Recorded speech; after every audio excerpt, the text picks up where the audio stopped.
Bismillahirrahmanirrahim. Assalamualaikum warahmatullahi wabarakatuh.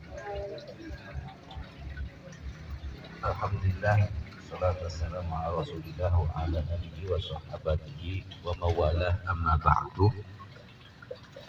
Para sahabat, bapak-bapak, ibu-ibu yang saya cintai, sedikit saya ingin menyampaikan pesan yang selama ini yang memang jadi tanda tanya besar, akan menjadi mungkin bisa jadi semoga bisa menjadi jawaban dari tanda tanya besar dan kebingungan kita di dalam mensikapi menerima kehidupan yang konon kehidupan itu semuanya adalah keputusan dari Allah Subhanahu wa Ta'ala. Waktu yang sebentar, mari kita manfaatkan sebaik-baiknya. Allah berfirman, ya ayyuhal insan, wahai manusia, innaka kadihun ila rabbika kadhan famulaqi. Ini kenapa orang semuanya dari berbagai kalangan, ekonomi, pendidikan, semuanya manusia dalam kebingungan. Bangga. Semuanya manusia dalam kebingungan. Kenapa begitu? Karena setelah dihadirkan ke dunia, mereka tidak paham untuk apa dunia. Masing-masing ingin mencari sesuai keinginannya, sehingga semuanya tidak ada yang mendapatkan. Semuanya orang dalam kekecewaan. Ini juga dikatakan oleh Allah, semuanya manusia.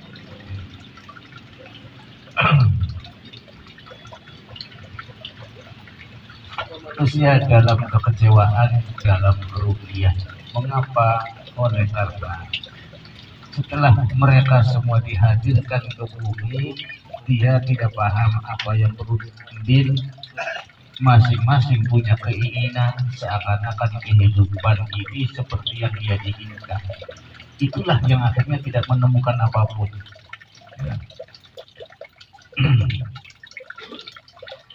Nah, kembali lagi dikatakan oleh Allah, memang ya ayyuhal insanu innaka kadihun ila rabbika kadhan famulaqi. Sebetulnya kau itu bagaimanapun untuk menemukan aku, bukan menemukan apa yang kau inginkan, untuk menemukan aku. Semesta ini kata Allah ku gelar semuanya sebagai tanda-tanda kebesaranku, bahkan semesta di dalam diri itu juga tanda-tanda kebesaranmu, kebesaranku. Kita tidak memiliki apapun pada saat kita tidur saja, kita lepas tanpa sadar. Siapa sekarang yang menggerakkan napas kita pada saat kita tidur? Siapa yang menggerakkan paru, jantung, aliran darah? Apa orang tua kita? Orang tua kita sudah meninggal. Orang tua kita ada lagi yang masih ada. Orang tua kita sedang tidur juga. Lalu siapa? Aku sendiri yang konon memiliki diriku, tidak tahu yang saya bawa setiap hari ini, jantungku seperti apa, paru-paruku seperti apa, tidak pernah tahu. Bagaimana mungkin saya ingin menggapai dunia ini sesuai dengan keinginan saya? Orang saya saja tidak tahu yang apa yang terjadi dalam diri saya. Ketika saya tidur pun ada yang saya tidak berbuat apa-apa. Nah, di situ semua itu ayat-ayat menunjukkan siapa di balik semua ini. Pada saat saya diberikan diperintahkan berdoa. Saya juga akhirnya menggunakan metode sesuai dengan keinginan saya juga. Kan kata Allah, ud'uuni astajib lakum. Berdoalah pasti akan kupenuhi. Nyatanya saya berkali-kali doa, belum juga ada apa-apanya. Gitu. Oke lah, perintah-perintah Allah, ibadah-ibadah, sholat, puasa, berdoa, saya penuhi. Malam hari saya berdoa supaya besok pagi dagangnya laku. Nyatanya malah kehilangan uang. Ya, kadang-kadang saya semaunya saja hidup, tidak ada doa, tidak ada ibadah. Nyatanya terus-terusan uangnya datang terus. Ini kan semua di luar kendali kita. Lalu siapa di balik semua ini? Itu yang perlu kita paham. Ada siapa di balik semua ini? Siapa sebetulnya sang pemutus? Siapa sebetulnya yang meliputi, yang mengatur, yang menghendaki semua yang terjadi pada kita? Dan disinilah kita ujung-ujungnya untuk mengenal dia. Allah berfirman, Innani, dari awal Allah mengatakan, Innani, sesungguhnya aku, ana, ya aku Allah. La ilaha illa ana. Tidak ada apapun, tidak ada siapapun kecuali adanya aku, kata Tuhan. Fa'budni, terimalah, siap-siaplah, relakanlah dirimu, merelakan bahwa hanya kepada akulah engkau mengabdi, menerima akulah sebagai majikanmu satu-satu. Nah ini kita terlupakan semua ini. Begitu kita lahir, kita berebut sendiri-sendiri, berebut ini, berebut itu, berebut itu. Jadi justru yang nyata itu tidak pernah kita sentuh, kita tidak pernah kita upayakan bertemu. Semua selain Allah itu adam itu tidak ada, kosong. Kenapa dikatakan tidak ada? Berawal tidak ada, lalu bukan diadakan, lalu bukan ada, lalu diadakan, bukan ada, lalu diadakan, lalu kembali tidak ada.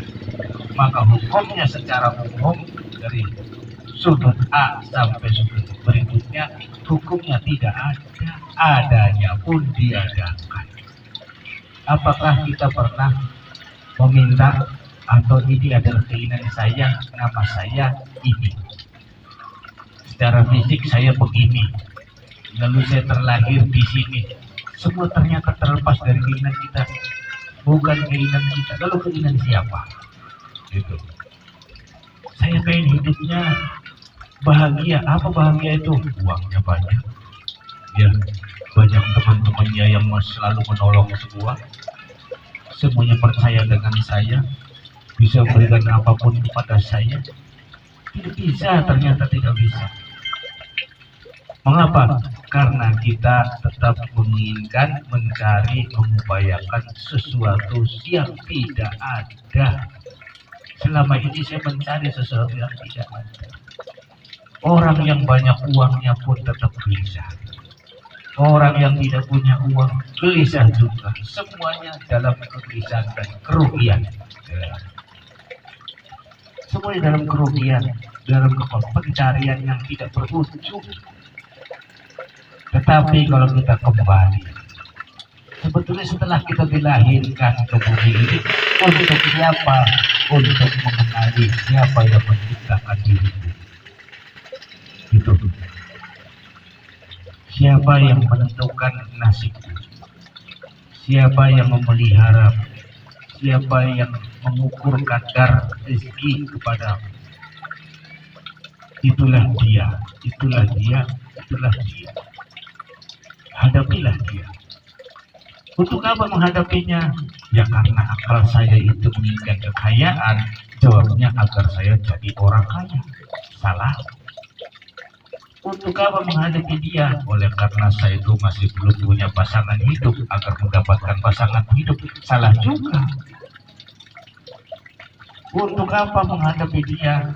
Ya supaya saya jadi orang hebat. Salah juga.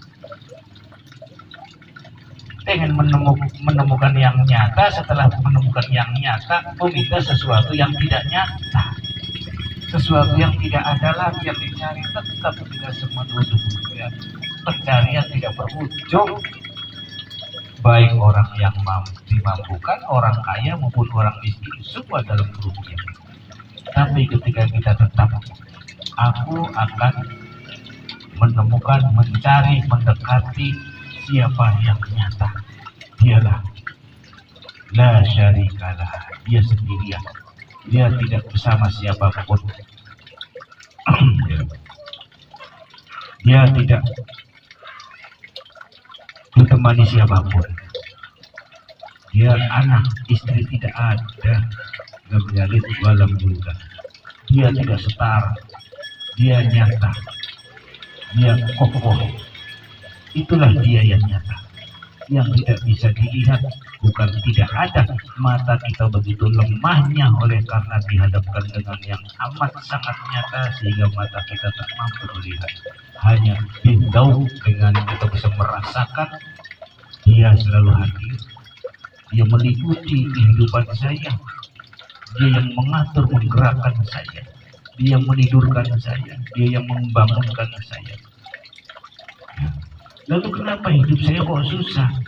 Yang susah itu bukan Allah, bukan karena Allah memberikan kesusahan, tapi kita mencari, mencari selain dia dan menjauh dari dia.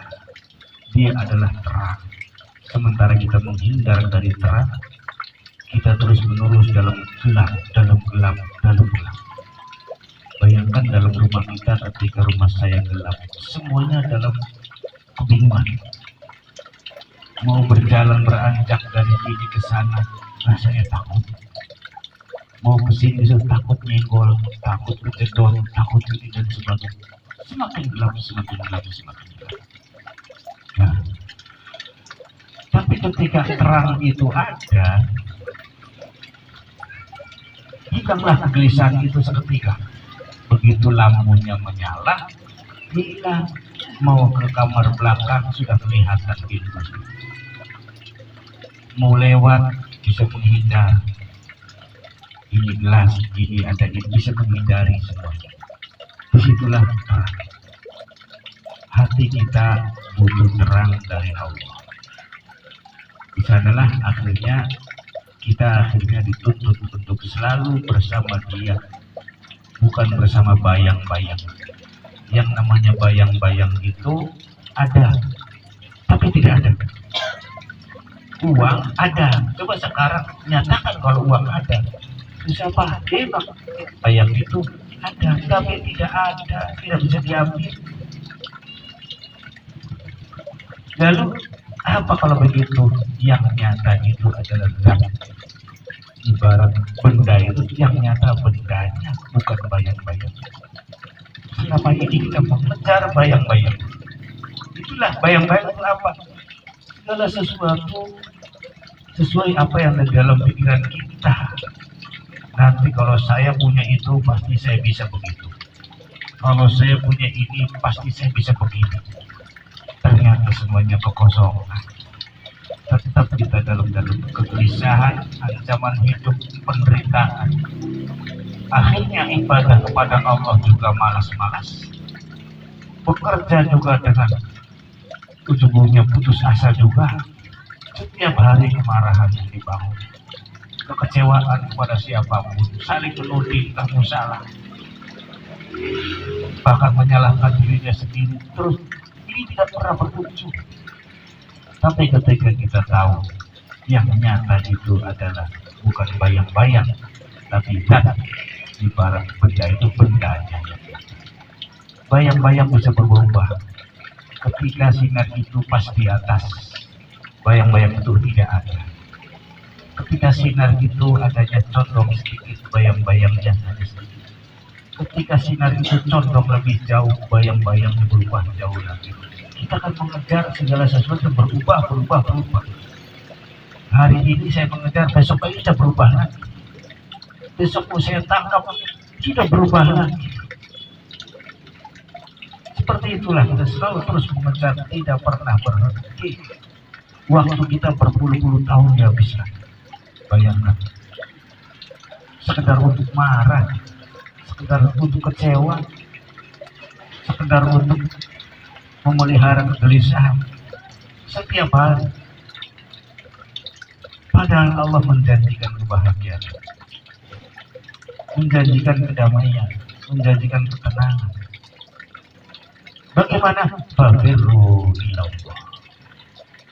Kalau bayangannya di sana, bayangan kalau sinarnya dari sana, bayangan pasti ada di sana. Kamu jangan mengejar bayangan. Nanti kamu semakin jauh dari kenyataan. Kejarlah cahaya, ke arah cahaya, maka bayang-bayangan akan mengikuti sendiri. Ketika saya berdiri, bayang-bayangnya ini jalan timur atau barat. Bayang-bayangnya dari cahayanya dari timur. Cahayanya pasti nggak bayang-bayang ada di sebelah barat. Saya mengejar bayangan berjalannya ke barat. Bayangan saya kejar terus. Kapan selesai? Gak nyampe-nyampe seperti ini. Tapi coba kita tempuhlah cahaya itu. Saya mendekati cahaya, maka bayang-bayang saya akan mengikuti saya. Bayang-bayang akan mengikuti. Itu bayang-bayang itu selama yang jadi kebutuhan kita sehari-hari. Ya bayang-bayang itu tapi mengikuti itu. Karena kita berpegang pada zat yang nyata, maka yang tidak nyata itu semuanya akan mengikuti kita. Biarkan kehidupan kita diatur oleh Allah, biarkan rezeki kita ditakar oleh Allah, besar atau kecil. Saya tetap akan bahagia ketika saya akan bersama Allah, bersama zat yang nyata itu. Kebahagiaan saya adalah Dia, kepuasan saya adalah Dia, kekayaan saya adalah Dia. Titik. Di dunia hasanah, di dunia saya bersama Dia. Wa fil akhirati hasanah, di akhirat pun nanti setelah kematian aku bersama Dia. Saya tidak perlu berpikir lagi hidup di dunia ini miskin atau kaya. Melelahkan berpikir begitu terus. Ya. Saya tidak perlu berpikir lagi di akhirat nanti surga atau neraka. Menakutkan dan melelahkan juga. Yang penting di dunia saya tetap bersama Allah. Di akhirat pun saya tetap ingin bersama Allah. Selesai. Katakanlah miskin atau kaya di dunia ini adalah bayang-bayang. Tidak jelas kan? Mungkin Bapak ketika saya membawa mobil mengatakan saya orang kaya. Ketika saya kembali lagi jalan kaki, naik sepeda butut, mengatakan saya jadi miskin. Semuanya nggak ada yang tahu. Siapa yang tahu? Saya sendiri. Dan ketika saya ditanya, saya tidak akan mengatakan saya orang miskin. Kenapa? Saya tercukupi oleh Dia. Aku bersama Dia adalah kecukupanku. Aku bersama Dia adalah kekayaan. Aku bersama Dia adalah kebahagiaan. Aku bersama Dia adalah kedamaian. Titik. Saya tidak ada urusan kaya atau miskin. Tidak ada yang tahu semuanya. Kita semua itu. Makanya selain Allah itu dikatakan aghyar. Aghyar itu apa? Benda-benda semua yang menipu. Mata'ul ghurur, benda-benda yang menipu. Sehingga kita tertipu oleh semua. Pandangan matanya tertipu. Ada teman kita naik sepeda motor baru, waduh, tidak tahu sebetulnya. Yang tahu dia, nggak tahu, jangan-jangan. Ya, iya, begitu. Akhirnya semuanya betul merasa kekurangan, semua merasa kekurangan. Mari kita bahagiakan diri kita dengan cukup. Aku hambanya Allah. Aku berterima kasih kepada Allah. Berapapun kadarnya itu yang terbaik dari Allah. Apapun yang diberikan pekerjaan kepadamu itulah dari Allah. Kepuasanmu adalah keputusannya. Kebahagiaanmu adalah kedekatanmu dengannya. Selesai. Sehari-hari menghadapi istri, dialah pemberian Tuhan. akan kuhadapi dengan baik. Dialah titipanku. Sehari-hari saya menghadapi suami, dialah yang dititipkan oleh Tuhan. Aku akan perlakukan dengan baik, kuhadapi dengan baik. Teman-teman yang datang adalah didatangkan oleh Allah. Dan kalaupun suatu saat saya terpisahkan dari itu juga kemauan Allah. Kemuanya adalah yang terbaik. Aku tidak punya kemauan, aku tidak punya keinginan, selesai. Sehingga kita tidak perlu merasa kecewa, merasa kehilangan, merasa terputuskan oleh Allah. Tidak perlu. Saya tidak berbuat apapun, semuanya dilakukan oleh Allah. Sehingga kita tidak punya beban tanggung jawab akhirat maupun tanggung jawab dunia. Di dunia saya tidak wajib untuk menjadi orang kaya. Di akhirat pun saya tidak punya tanggung jawab bagaimana menyelesaikan agar saya selesai atau ujungnya saya masuk surga. Tidak punya tanggung jawab itu. Semuanya Allah Al-Wakil. Dialah yang mewakilkan aku tentang hidup dan mati. Nah, singkatnya kembali lagi Allah mengatakan iya, repot. Kalian itu memang hidup harus repot. Repot-repot apa? Bukan repot untuk mencari dunia. Karena dunia jelas sesuatu tidak ada. Semuanya sudah ada jatahnya. Ketika jatah saya itu per hari 30.000, saya menginginkan 60.000 sampai menginginkan 100.000. Berarti saya itu menginginkan yang tidak ada. Jatah saya itu 30.000. Itulah yang diberikan dari Allah. Kita aja pengennya lebih. Maka diberi 50.000 pun masih kurang juga. Saya pengennya yang 100.000. Diberi 100.000, saya pengennya yang 200. Tidak akan pernah selesai. Mari kita katakan apa yang sudah diberikan oleh Allah di tangan saya ini. Wujudnya apapun, ilmu, apakah harta, apakah materi, itu dari Allah. Semuanya kita yakini cukup ya Allah, cukup. Kalau saya ditanya, wahai hambaku, kata Allah, cukup kau beri, cukup wahai Tuhan. Untuk hidup cukup. Berapa? Tapi kalau saya itu punya keinginan saya itu lebih, maka kita tidak akan pernah mengatakan cukup. Kepuasan itu saya bisa mengatakan cukup. Bapak Ibu, saya gambarkan. Katakan saya orang miskin di kampung saya. Kampung saya di Indramayu namanya Srengsek. Tapi setiap hari saya itu komunikasi dengan seorang presiden. Sering ngopi bareng, ngobrol bareng dengan seorang presiden. Kadang-kadang saya datang ke Jakarta, ke Istana, ke sana. Lalu saya pulang. Begitu saya pulang ke kampung saya, pantaskah saya lalu di kampung sebuah ini dulu padahal teman sekelas dengan saya, dia sekarang mobilnya sudah 10. Aduh, rumahnya, aduh gimana, saya kok belum. Tidak mungkin terjadi. Tidak mungkin terjadi. Padahal saya orang miskin. Ketika melihat, waduh, teman saya dulu satu angkatan, waduh sekarang udah nggak mungkin. Itu sudah lewat. Soal miskin atau kaya tidak saya bahas.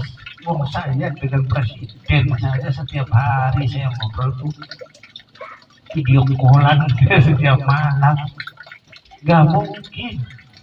Nah, sekali menetap saya orang miskin, tapi ini berandai-andai, karena ibu begitu mungkin nggak bakal ibu.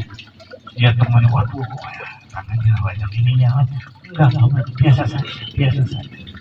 Ada sesuatu yang luar biasa terpendam yang mereka tidak tahu, yang mengalahkan mereka, yang mereka belum pernah dilakukan. Ada sesuatu yang tersimpan dalam diri itu, sangat amat berharga. Itulah ibu atau bapak selalu bertemu dengan bapak Ibe. Setiap hari telepon, tidak ada yang tahu.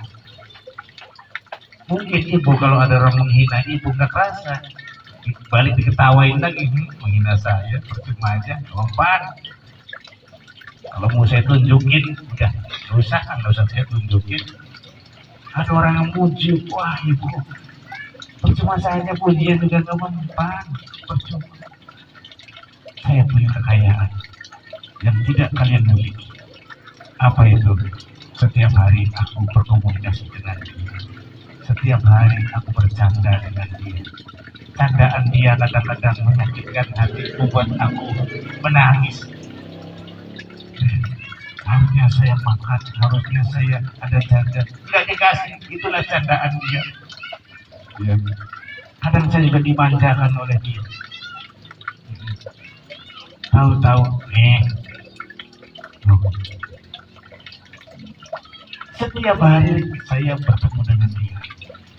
Mereka yang mengagung-agungkan kepemilikannya, saya tidak pernah berpikir menginginkan lagi. Katakan saya sudah baru saja makan, orang kenyang cukup. Orang cukup itu bagaimana? Ibu atau bapak? Baru saja makan, sekalipun makannya ikan asin sama ya, baru saja makan. Lalu datang temannya, Bu, Pak, yuk keluar dulu. Keluar kemana? Itu ada warung kecil, yuk kita pesan. Wah, mau makan. Pasti saya akan menjawab, saya sudah. Kalau kamu belum silahkan kamu saja. Bu, Pak, ada satenya, ada sayur asamnya enak. Itulah orang yang cukup. Padahal yang dimakan hanya nasi putih, ikan asin dan sambal saja. Yang ditawarkan di sana ada sate, ada kulit ikan ayam, telur. Ayo Pak ke sana. Saya tidak. Tetap saya mengatakan tidak mungkin saya mengambil. Itulah orang yang merasa cukup. Cukup itu berapa cukupnya? Ya, sampai saya dapat ini nggak pernah cukup. Nah, makanya kata Allah, wa idza faragta fansab, segera cepat bisa mungkin selesaikan dunia. Lalu saya berpikir menyelesaikan dunia itu harus punya ini, pom bensinnya harus 3, ya tambah nggak selesai kalau begitu. Selesai maksudnya nyatakan yang sudah ada itu cukup. Kekayaanmu adalah diri, kebahagiaanmu adalah cinta, ya. Ketenanganku adalah kedekatan padamu. Maaf, saya mau begini nih Bu, bukan sedang memberikan wah syukur, hanya bikin ibaratnya orang lagi menangis paling supaya saya jangan nangis, supaya nggak merubah nasib saja. Ayo kita lakukan. Saya sendiri sebagai pelaku, saya tidak takut miskin. Saya merasa cukup, dicukupi. Apakah saya punya banyak uang? Saya tidak punya uang. Ternyata dibuktikan setiap saat, setiap waktu saya bisa memberikan berita gembira. Mana mungkin hati saya gelisah? Mana mungkin hati saya dalam penderitaan? Saya selalu bahagia. Bahagia bukan karena uang, bukan. Saya nggak punya uang, nggak punya tabungan, nggak punya pekerjaan. Kang Super pekerjaannya berapa? Nggak punya pekerjaan, gaji, nggak punya gaji. Saya membuktikan sendiri, saya bisa bahagia karena dia. Inilah. Nah, waidah faragta fansab, segera selesaikan. Baru kalau kamu sudah bisa menyelesaikan hidupmu, wa ila rabbika farghab, mulai kau bisa beranjak mencintai Tuhan. Di sanalah kebahagiaan.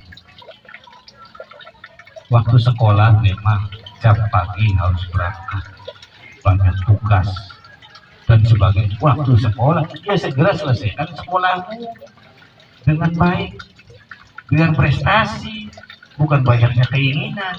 Kalau sekolah sudah selesai, baru kamu bisa bernapas lega.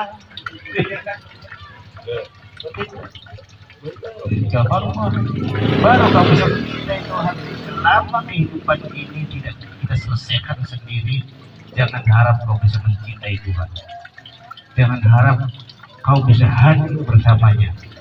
Jangan harap kau bisa merasa selalu disayang oleh Dia, karena kamu masih menginginkan selain Dia, masih mengejar selain Dia, belum selesai dari selain Dia. Nah itu jangan. Dan terakhir Bapak Ibu sekalian, mari hari-hari kita kembali lagi kurangi keinginan, batasi